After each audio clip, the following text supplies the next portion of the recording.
بسم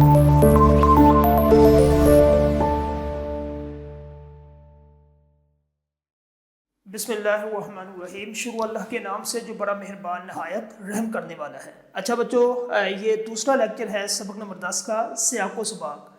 سیاق و سباق جو ہے یہ پیپر میں آتا ہے 15 نمبر کا یہ سوال ہے، یہ جس میں سے سبق کا عنوان لکھیں گے۔ سبق کا عنوان ہے دہلیز، مصنف کا نام ہے امجد اسلام امجد، ٹھیک ہے۔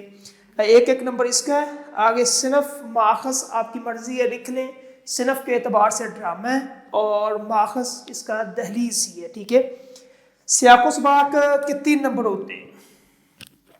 سیاق و سباق کیا ہوتا ہے؟ سیاق و سباق ایک عبارت ہوتی ہے پیپر کے اندر، جو کہ وہ جو پیپر بناتے ہیں وہ سبق دہلیز کے درمیان میں سے، شروع میں سے، سبق کے کہیں بھی کسی بھی حصے سے وہ ایک چھوٹی سی 3-4 لائنوں کی یا 4-5 جو ہے وہ لائنوں کی ایک عبارت دیتے ہیں، جس کو پیراگراف کہتے ہیں یا نثر پارہ کہتے ہیں، ٹھیک ہے۔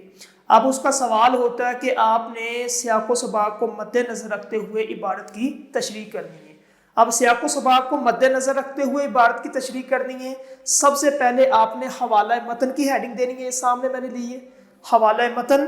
حوالہ متن میں 4 چیزیں ویسے آتی ہے، لیکن آپ نے 2 لازمی لکھنی ہے، سبق کا عنوان اور مصنف کا نام۔ 2 چیزیں لکھیں گے تو 2 نمبر ملیں گے۔ اس کے بعد پھر آپ نے سیاق و سباق، سیاق و سباق وہ آپ نے جو عبارت کا شروع والا حصہ ہوتا ہے اس کو سیاق کہتے ہیں، اور اس عبارت کے بعد یعنی کہ سبق کے اینڈ تک جو حصہ ہوتا ہے اس کو سباق کہتے ہیں، ٹھیک ہے۔ اب آپ نے کرنا کیا ہے کہ اس عبارت کا آپ نے دیکھنا ہے کہ کہاں سے لی ہے، پھر اس کے بعد آپ نے اس کو سیاق و سباق لکھنا ہے۔ سیاق و سباق یہ میں نے لکھا ہوا ہے، اگر کوئی بھی عبارت اس سبق میں سے آ جاتی ہے تو یہ سیاق و سباق آپ لکھ لیں، تو یہ ساری جتنی بھی عبارتیں پورے سبق میں سے اس میں یہ آ سکتی ہے، ٹھیک ہے۔ یہ کہانی فقیر حسین اور احمد علی کے درمیان کشمکش اور تنازعات کو بیان کرتی ہے۔ کیا بیان کرتی ہے کہ احمد علی جو ہے وہ ایک پلازے بناتا ہے، ٹھیک ہے، اور اس کے بعد مکان بناتا ہے، تعمیر کرتا ہے۔ اسی طرح اس نے ایک نئے پلازے کا منصوبہ بنایا ہوتا ہے، تو اس کا دوست جو ہے جو نقشے بناتا ہے، جس سے اس نے نقشہ بنایا اس پلازے کا، وہ رحمان ہے۔ رحمان اس کو مشورہ دیتا ہے کہ یہ جو 7 والا گھر ہے، اگر یہ بھی 7 پلازے کے اندر مل جائے تو یہاں ایک سینما بن سکتا ہے، بہت اچھا، ٹھیک ہے۔ اب وہ فقیر حسین کا وہ گھر ہوتا ہے، اور فقیر حسین جو ہے اس کا رشتے کے اندر اس کا بھائی ہے۔ اس سے پوچھتا ہے، اس کو کہتا ہے کہ مکان اتنی قیمت لگاتا ہے، اور کہتا ہے کہ اس سے اچھی جگہ آپ کو لے کے دوں، لیکن فقیر حسین مکان دینے کے لیے راضی نہیں ہوتا۔ یہ سارا میں نے لکھا ہوا، ٹھیک ہے۔ اس کے بعد پھر فقیر حسین سے جو احمد علی کا بیٹا ہوتا ہے وہ سختی کرتا ہے، ڈراتا ہے، دھمکاتا ہے کہ اگر آپ نے مکان نہ دیا ہم یہ کر دیں گے، وہ کر دیں گے۔ تو فقیر حسین اور اس کا بیٹا اختر اور اس کی بیٹی سعیدہ جب یہ سنتے ہیں تو ان کو غصہ آ جاتا ہے۔ جو اختر ہوتا ہے اس کا بھی ایک آگے دوست ہوتا ہے جو پیشہ ور یعنی کہ یہ قبضہ مافیا، جس کا نام ہے رفیق، وہ اس سے بات کرتا ہے۔ رفیق کیا کرتا ہے کہ وہ ان سے جو ہے وہ جان چھڑوا دیتا ہے احمد علی سے۔ تو رفیق کا آگے ایک اور دوست ہوتا ہے جو قبضے کا کام کرتا ہے، جو اس کا گرو ہوتا ہے، جس کا نام ہے جہانگیر۔ جہانگیر بھی ایسا کام کرتا ہے۔ اب جو ہے وہ جہانگیر کی موت ہوتی، موت کس طرح ہوتی کہ گھر پورا جل جاتا ہے، اس کے اندر جہانگیر ہوتا ہے، وہ جل کے جب یہ ساری چیزیں دیکھتا ہے رفیق تو وہ معافی مانگتا ہے اور اپنے آپ کو پولیس کے لیے یعنی کہ پولیس حوالات میں جانا پسند کرتا ہے اور جرم اقرار کرتا ہے، یعنی کہ کہتا ہے میں نے یہ جرم کیا، ٹھیک ہے۔ اس کے بعد پھر جو ہے احمد علی وہ یہ کیا بیمار ہوتا ہے، تو فقیر حسین اس کی تیمارداری کرنے کے لیے آتا ہے۔ تو تیمارداری کر رہے ہوتے ہیں تو فقیر حسین سے احمد علی کہتا ہے کہ میرا جو بیٹا خالد اس کا بیٹا نیک ہوتا ہے، ٹھیک ہے، پہلا بیٹا عابد ہے جو تانے دیتا ہے، ٹھیک ہے۔ خالد جو ہے اس کا رشتہ مانگتا ہے سعیدہ سے، سعیدہ خالد کو پسند کرتی ہے اور خالد جو ہے وہ خالد سعیدہ کو اور سعیدہ خالد کو، لیکن سعیدہ انکار کر دیتی ہے یہ کہہ کر کہ میں شادی جو ہے وہ رفیق سے کروں گی جو کہ جیل میں چلا گیا۔ کیوں کروں گی؟ کیونکہ وہ اپنے بابا کو سمجھاتی ہے کہ اس نے ہمارے لیے سب کچھ کیا، ہمارے لیے ہی اس نے کام کیا اور جیل میں وہ چلا گیا۔ آج اگر ہم اس کے لیے نہ کھڑے ہوئے تو لوگوں نے اس کو غلط کہنا ہے، ٹھیک ہے، تو لوگ تو اس کو غلط کہیں گے۔ اس لیے سب سے پہلا کام، سب سے پہلا قدم ہم اٹھاتے ہیں۔ وہ اٹھانا کس طرح کہ جب وہ جیل سے آئے گا تو میں اس سے شادی کروں گی۔ اس لیے وہ اپنی پسند کا جو رشتہ ہوتا ہے، اپنا پسندیدہ جو ہے وہ آبی جو ہے اس کو ٹھکرا دیتی ہے۔ تو یہ جو ہے خلاصہ بھی ہے، یہ پورا سیاق و سباق کی ہے، مختصر کر کے یہ لکھنا، ٹھیک ہے۔ سیاق و سباق زیادہ سے زیادہ 8 لائنوں تک آپ کا ہونا چاہیے، 8 سے 9 لائنوں سے زیادہ آپ کا سیاق و سباق نہیں ہونا چاہیے، ٹھیک ہے۔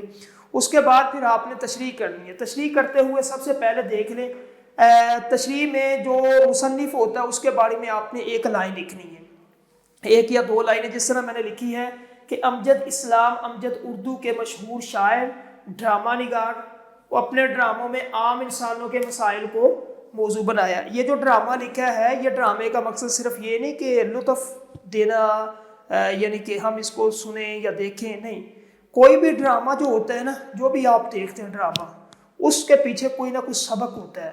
آپ کے سلیبس میں جتنے بھی سبق ہے، سبق کے اندر سے ایک سبق ہوتا ہے جو سبق ہمارے لیے ہوتا ہے، ہم نے اس کو حاصل کرنا ہوتا ہے اور اپنی زندگی کے اندر اس کو اپلائی کرنا ہے، ٹھیک ہے۔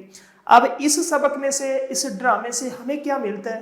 ہمیں یہ ملتا ہے کہ کبھی کسی جو ہے نا ایک عام بندہ، شریف بندہ، اس کو کبھی بھی تنگ نہیں کرنا چاہیے، یعنی کہ جس طرح وہ پلازے بناتے پھر اس کو دھمکیاں دیتا ہے اور اس کے ساتھ سختی کرتا ہے۔ آج کل معاشرے کے اندر یہی ہے نا کہ اگر کوئی بندہ بیچارہ انکار کر دے کہ میں نے یہ نہیں بیچنا، پھر اس کے پاس دوسرا حربہ کیا ہوتا ہے، وہ باہر سے بندے لے آتا ہے، اس کو تھریٹ کرتا ہے، اس کو کیا اس کو کہتے ہیں، اس کو پھر ہراساں کرتا ہے، ہراساں کرنے کے بعد پھر اگر پھر بھی نہ مانے پھر اس کو مار دیتا ہے، قتل ہی کر دیتا ہے اس کو، ٹھیک ہے۔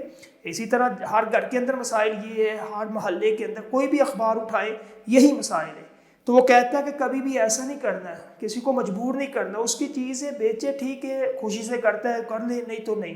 ابھی ہمارے ہاں ایسے ہی ہوتا ہے کہ کسی نے کوئی پلاٹ لیا ہے یا مکان لیا یا نہیں بیچنا چاہتا، ہم اس کے ساتھ سختی، ظلم، زیادتی، زبردستی کرتے، گویا کہ عام انسان کے مسائل کو اس نے اپنی زندگی کا موضوع یعنی کہ اپنے ڈراموں کا موضوع بنا کے ہمارے سامنے پیش کیا، ٹھیک ہے۔ پھر اس کے بعد یہ سارا جو ہے وہ کیا اس کا قصہ بیان کر کے پھر اس نے آخر میں آپس میں ایک دوسرے سے رنجش، یہ جتنی بھی منافرت ہے، نفرت ہے، یہ سب ختم کر دیں گے، ٹھیک ہے۔ ختم کر کے پھر جو اس کی بیٹی کا کردار ہے، بیٹی کا کیا کردار ہے کہ اگر کوئی بندہ جو ہماری وجہ سے گناہ کر لیتا ہے، یا پھر ایک بندہ جو ہے اس نے گناہ کیا ہے، اگر اپنے ہی خاندان کا ہے یا اپنے ہی محلے کا، اگر ہم اس کو ٹھیک نہیں کہیں گے تو لوگ تو اس کو برا کہیں گے نا، لوگ تو اس کو کہیں گے چور ہے، یہ ڈکیٹ ہے، یہ، ٹھیک ہے، لوگ اس کو کہیں گے اس نے قتل کیا ہے، یہ جیل کے اندر سے آیا۔ تو لہٰذا سب سے پہلے جو ہے نا اس کے لیے اگر اس نے اعتراف کر لیا، ہاں اگر اعتراف نہ کرتا پھر الگ بات ہے، اس نے اعتراف کر لیا کہ میں نے جرم کیا، حوالات کے اندر چلا گیا، پھر اس کے ساتھ اچھا رویہ، اچھا تعلق، اچھی رشتہ داری کرنی چاہیے، نبھانی چاہیے، کیونکہ اس کو اپنے جرم کا اعتراف ہو چکا ہے، ٹھیک ہے۔ اللہ بلکہ قرآن بھی اور اللہ کے نبی کی حدیث بھی یہی ہمیں سبق دیتی ہے جو امجد اسلام امجد نے سعیدہ کے کردار کے ساتھ ہمیں سمجھایا کہ کوئی بندہ جب معافی مانگ لے تو اس کو معاف کر دینا چاہیے، اللہ بھی معاف کر دیتا ہے، اللہ کے نبی نے بھی یہی مثال قائم کی ہے۔ سب کو جب انہوں نے اعلان کر دیا، ہاتھ کھڑے کر دیے، اللہ کے نبی نے بھی فرما دیا تھا تم الطلقاء، تم سب کے سب کیا ہو، آزاد ہو، تم سب کے سب کیا ہو، میں تم کو معاف کرتا ہوں۔ یوسف علیہ السلام نے بھی معاف کیا تھا۔ تو اس کے بعد آپ نے درج بالا پیراگراف کیا ہے، آپ نے بتانا کہاں سے لی گئی عبارت ہے، نثر پر ہے۔ اس کے بعد آپ نے درج بالا پیراگراف سبق دہلیز یا ڈرامہ دہلیز کے درمیان میں سے جو ہے اٹھایا گیا یا لی گئی ہے اگر عبارت، تو اس پیراگراف کے اندر امجد اسلام امجد نے یہ بیان کیا، اس کو مکمل آپ نے 1.5 سے 2 پیج تک اس کی تشریح آپ نے مکمل کرنی ہے، ٹھیک ہے۔ اب اگلا لیکچر ہمارا ہوگا مشقی سوالات کا۔